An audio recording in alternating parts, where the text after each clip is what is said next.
I want you to imagine you're 60, 70, 80 something years old, you're in an institution and nobody comes to visit you. All the people you know are either dead and gone and you're there all alone. 60% of all the people in those homes get no visitor. You can be that visitor. You can be that blessing. Let me encourage you to do something.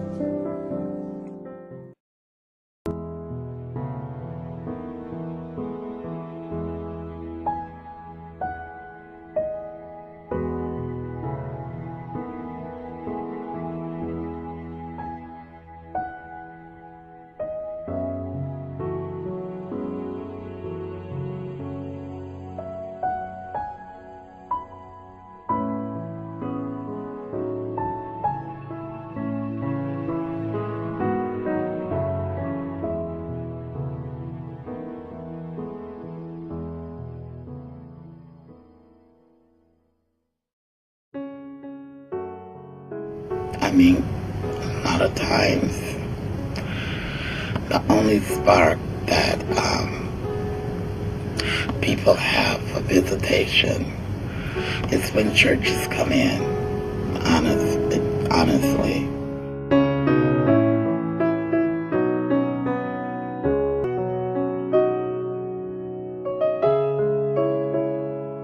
Lifeline was founded in February of 2000.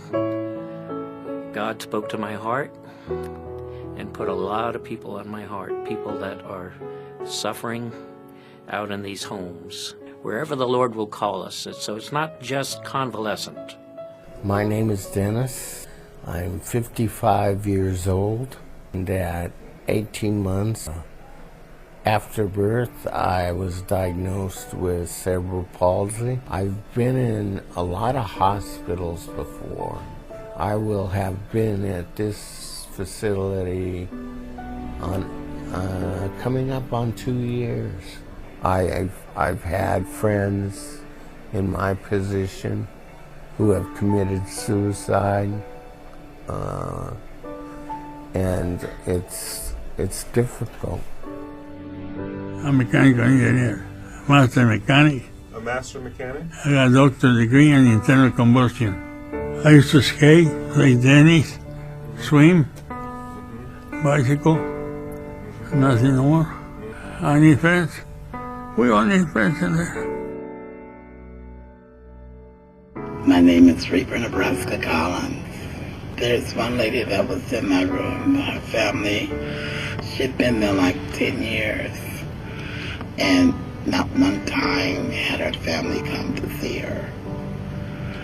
And she got sick and they sent her out and she died in the hospital. Going to this ministry, I was told that, you're going to see life as it is. The full cycle right in front of you, and you're going to have moments where you're very close to some of them, and they're going to pass, and it's going to tug at your heart, and there's many, many emotions that you're going to feel. So the changes that I've seen, not just in the staff, but our presence has really, really enhanced the quality of life, what's left for these patients. And that's the one thing that I've had to remind myself when I go in there sometimes, and to remind myself that we are making a difference. We're a blessing to them. I've seen a lot of happy people, but same time sad people. But you can tell, and on their face when you go in the room, that they seem a little bit more like it lifts their spirits up, or they feel like someone actually cares about them. So I've seen God work just in amazing ways by just visiting with folks. Since a lot of them don't get visitors, it's so nice to have them say thank you. However, I feel more blessed truly than they do when I walk out of the home just by visiting, knowing that I made a difference in that person's life, but it also made a difference in my life. I think it was reaching out to people who are just lonely and alone and kind of forgotten in the world. It's tough to be lonely. It's tough to feel like you're isolated and all alone. So really that really just spoke to me, and it was kind of like, why can't I help?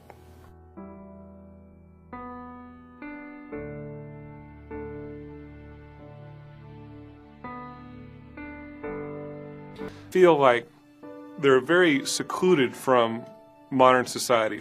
In our society, in our culture, age is not appreciated anymore. It used to be. Now it seems like people have lost the value of people. Because from what I know, God doesn't value a baby any more or less than he values the old man and anybody in between. Pray for anybody in this situation, because they have no idea how bad it can get.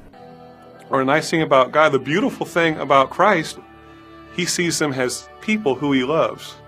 And then he takes other people who he loves, which are the believers, us believers, to come in there and love them back. If you feel God calling on you to do it, then just do it. I'm waiting for you guys. I'm ready. I'd just like to thank Lifeline again and ask God to use this video in the way that it would benefit the most. Right now, we're in 53 homes. And although it's 160 volunteers sounds like a lot, when you're in 53 homes, we're spread pretty thin. We're doing everything that we can. If I had 1,000 volunteers today, I could have them all put to work tomorrow, right in their own community, right in their own neighborhood. The need is huge. It's just gigantic.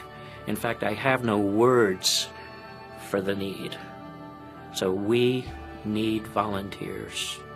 Besides people, money is good. We enjoy any giving. That money goes into one fund.